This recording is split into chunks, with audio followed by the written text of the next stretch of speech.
Sedang ramai diperbincangkan hukuman koruptor di Indonesia sangatlah tidak sesuai karena hukumannya sangat ringan sekali.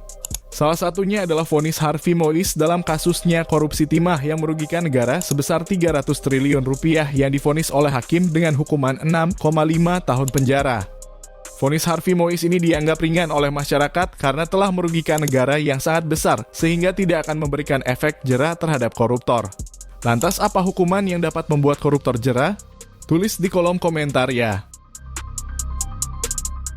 Korupsi adalah penyakit kronis yang merusak sistem pemerintahan dan ekonomi di berbagai negara. Tapi bagaimana hukuman yang dijatuhkan kepada para pelaku korupsi di dunia? Apakah cukup tegas untuk memberi efek jera? Mari kita lihat hukuman untuk koruptor di berbagai negara seberapa tegas dunia melawan korupsi.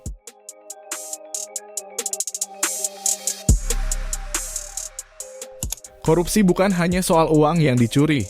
Ini soal kepercayaan publik yang dirusak.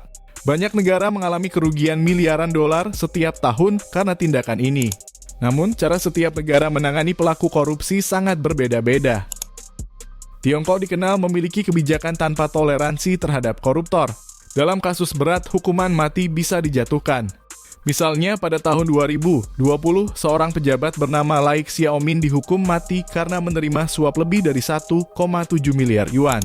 Kebijakan ini dianggap efektif oleh sebagian orang, tetapi juga menuai kritik internasional. Di Korea Selatan, korupsi sering kali berujung pada hukuman penjara.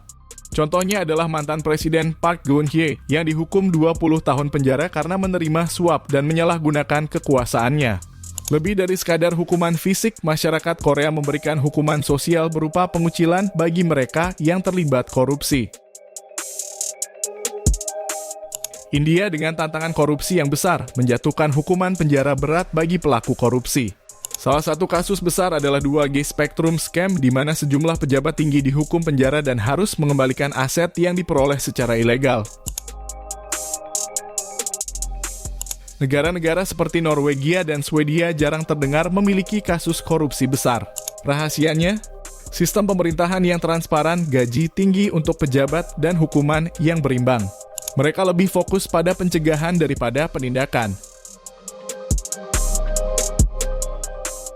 Beberapa negara menggunakan pendekatan unik. Di Filipina, pejabat korup bisa dipermalukan secara publik melalui kampanye media.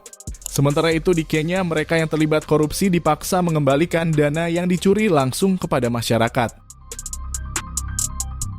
Dari hukuman mati hingga kampanye pencegahan, setiap negara memiliki cara yang berbeda dalam menangani korupsi. Tapi pertanyaannya, apakah hukuman ini cukup efektif? Atau justru harus ada langkah yang lebih tegas untuk memberantas korupsi dari akarnya? Korupsi adalah musuh bersama. Tapi dengan ketegasan hukum, transparansi, dan partisipasi masyarakat, kita bisa menciptakan dunia yang lebih adil. Apa pendapat kalian tentang hukuman yang paling efektif untuk koruptor? Tulis di kolom komentar.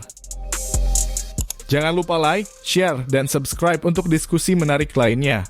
Sampai jumpa!